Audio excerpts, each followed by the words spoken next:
To order this business meeting of the Indian Affairs Committee. This is committee's first business meeting for the 115th Congress, and we have 9 bills offered for consideration. So I want to thank all of you for offering these bills, and we'll make a few comments, and then I will turn to the sponsors and see if they'd like to make some opening comments. All these bills have been considered and passed by the committee before.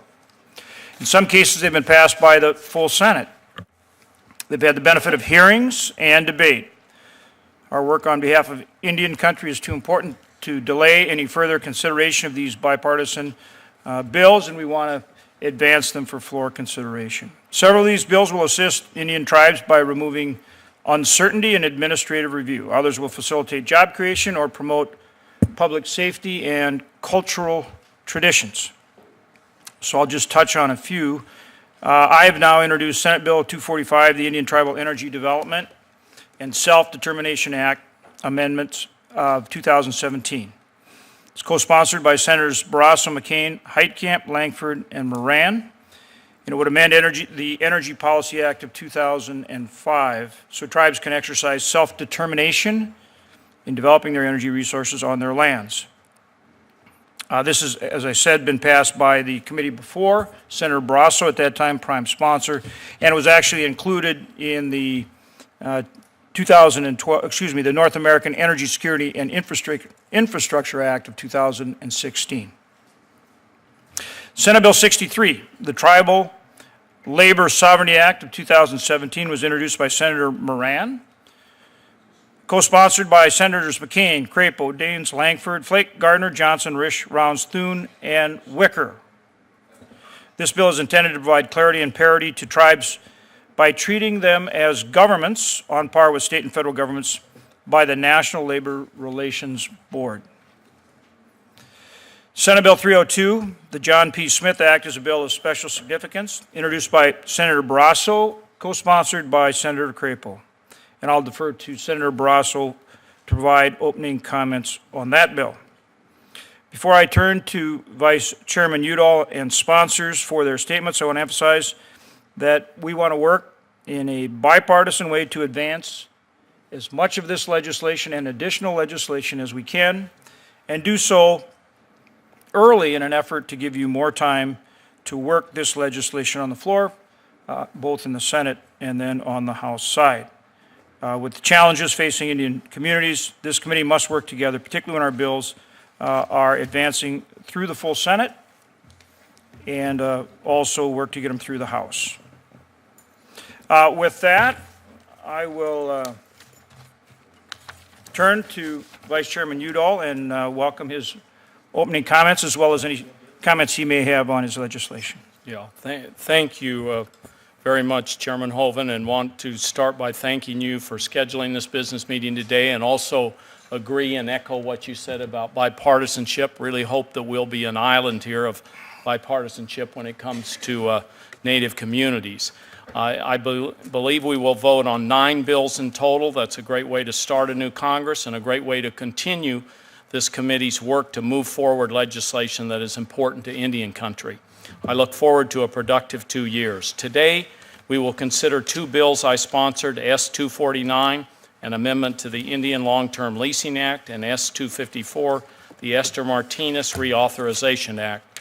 S-249 addresses a gap in the leasing authorities of the Santa Clara and Okeo-Wingate Pueblos. These pueblos currently have the authority to lease their trust lands for 99 years, but they can also lease their restricted fee lands for 25 years. Congress has passed many similar bills for other tribes because we understand longer leases lead to more economic development. That's why I'm happy to work with Senator Heinrich on this bill again this Congress. Tribes in New Mexico and across the country deserve to have consistent authority over their lands.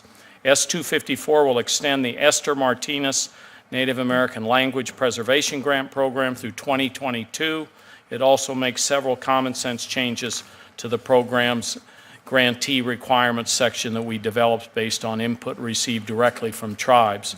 For many years, Esther Martinez grants have supported tribal innovation in native language programs. This is why I strongly support this reauthorization.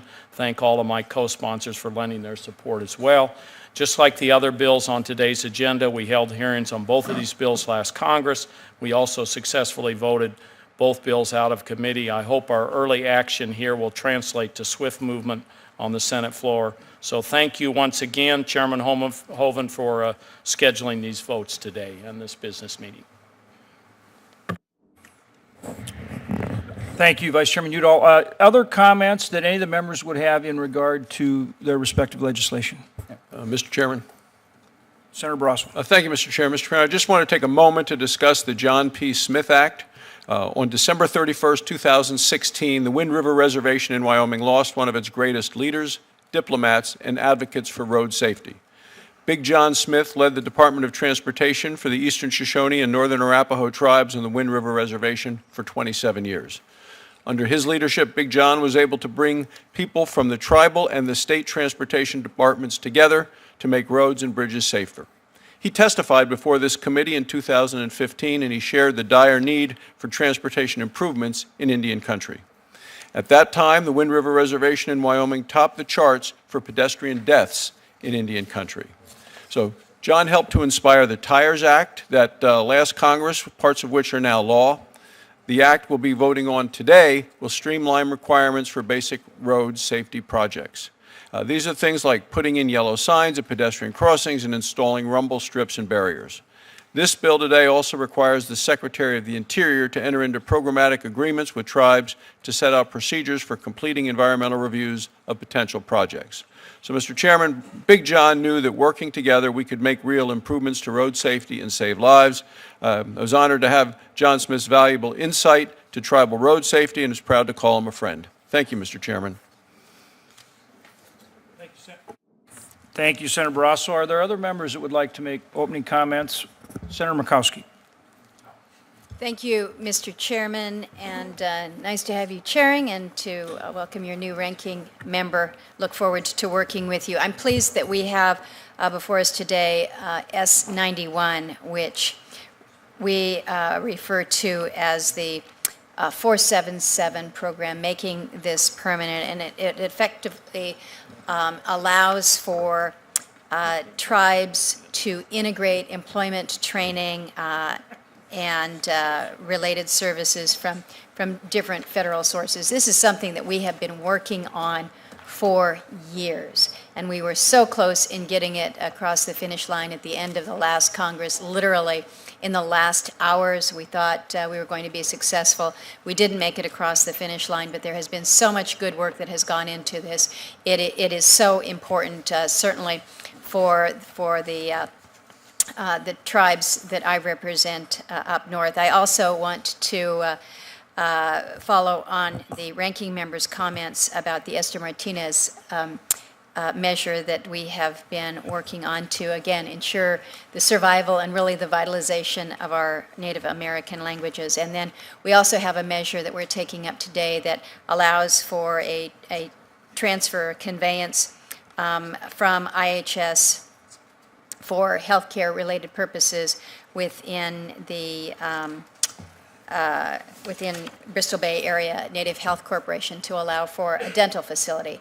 Again, you wouldn't think that we need to have legislation in Congress to allow for such conveyances, but this is the work that we do, and it will be very important to the people out in the region. So I thank the committee for taking up these measures that may seem small at the time, but really can make a difference in many, many ways. I appreciate the time.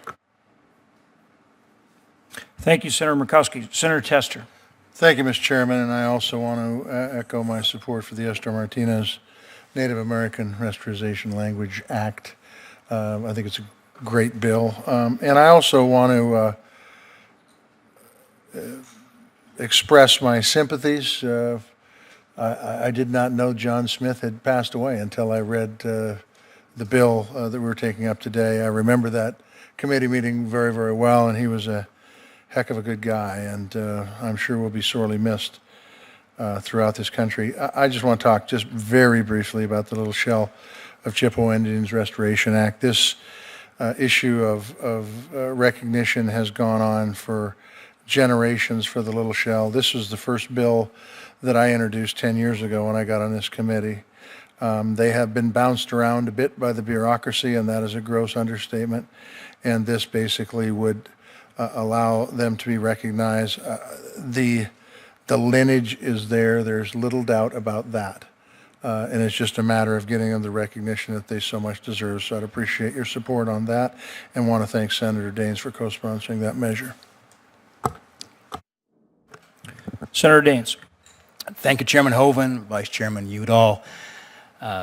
As Senator Tester just articulated, we are thrilled the committee is considering the Little Shell Tribe of Chippewa Indian Reservation Act here today, Restoration Act.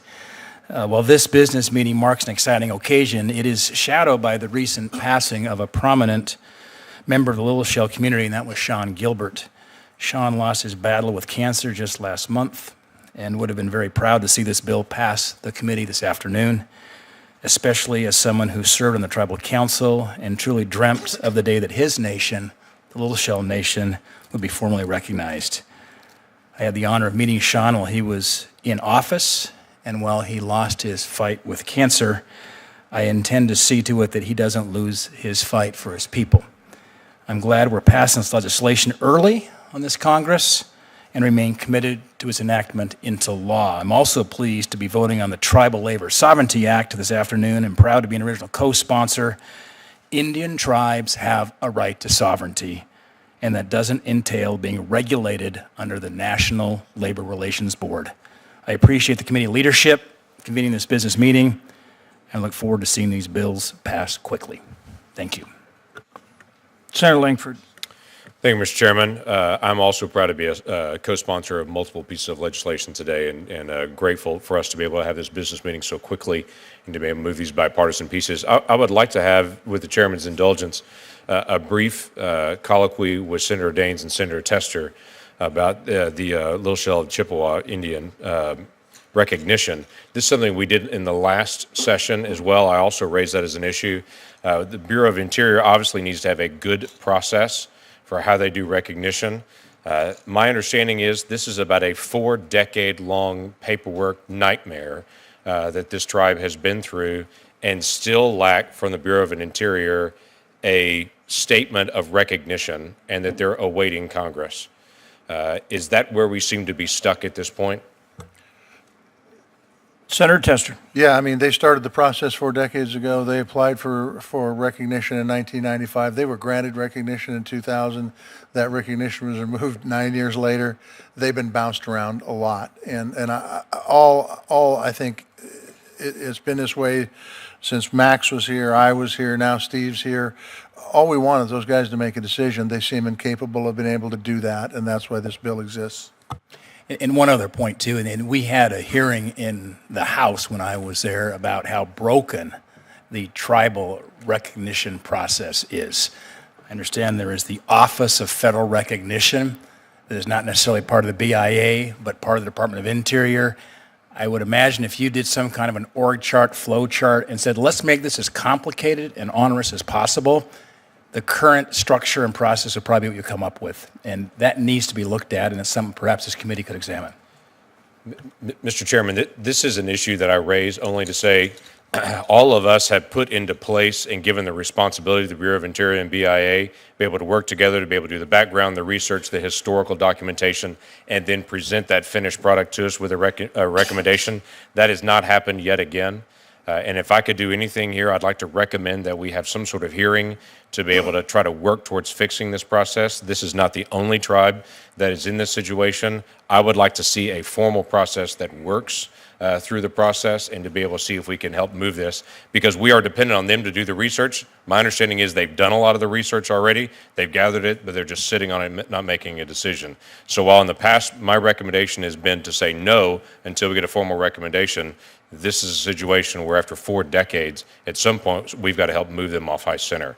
So I'd just like to make that request. Obviously, the chairman can choose to do the hearings as he'd like to, but this is another area that we really need some oversight applied to. Well, I'll certainly discuss it with Vice Chairman Udall, and we'll take a look at doing something like that. And if there were Exhibit A in terms of illustrating how broken the process is, I think it might just be the Little Shell tribe. Senator Langford, did you have further comment? No, sir. Other comments on any of the bills? Or opening comments? Senator Flake, thank you for joining us today. Thanks for having me, and I appreciate being able to say a couple of things about S-140, the White Mountain Apache Tribe Water Rights Quantification Act of 2010. This is identical to legislation that Senator McCain sponsored last year, and it passed by unanimous consent. We're in the midst of advancing several water settlements. This one today is addressing a settlement that already happened. We felt in 2010 there were clear provisions that allowed for unanticipated construction costs. And Senator McCain and myself and the tribe all view the 2010 Act as containing sufficient flexibility to allow already authorized funds to be sent for the construction of Minor Flat Dam. However, the previous administration insisted that legislation was needed to address unanticipated costs, so that's why we find ourselves here today. During the confirmation hearing of Congressman Zinke for Interior Secretary, I obtained his commitment to help us get this bill across the finish line if he was confirmed, and I look forward to working with the committee to make sure that that's done. Thank you. Thank you, Senator Flake. Senator McCain. I just want to echo the statement of my friend from Arizona. This dam that we're talking about was in writing an agreement as far as a settlement that was concerned. And it was clearly and is clearly an obligation that the federal government has. We now have White Mountain Apache who are without water. And if we delay much longer by 2020, there will be no water on this reservation. That's not acceptable. The deal was when they made an agreement on a water settlement that they would have this dam built, and we are not complying with the obligations that the government entered into. I was grateful that the committee passed this by unanimous consent last year, and I'm sorry we have to come back and revisit it again this year. Thank you, Mr. Chairman. Thank you, Senator McCain. Are there other opening comments or comments on any of the bills that we'll be voting on?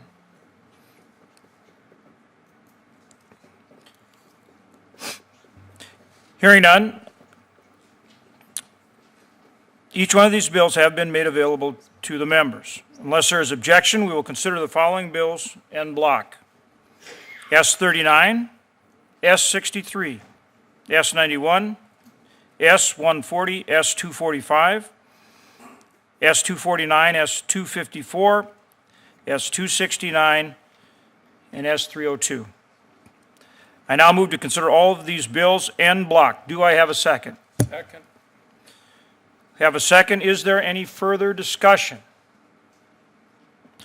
There being no further discussion, all those in favor signify by saying aye. Aye. Opposed, same sign. In the opinion of the chair, all 9 bills are approved. So again, I want to thank Mr. all Chairman, of you. Can I be recorded as a no on S63, please? Senator Schatz would like to be recorded as a no on which bill? S63. On S-63. Any other? Also Senator Cantwell. All right. Mr. Chairman, I would like to be recorded as a no on S63 as well. Also Senator Cortez Masto. Thank you. All right.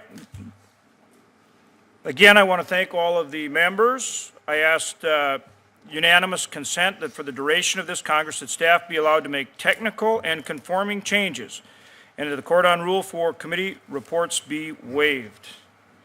This rule requires the section-by-section analysis be included in each committee report. It has been waived in prior Congresses and will have minimal effect on the business of this committee. Any further discussion for the good of the order? If not, then this business meeting is concluded. Thank you.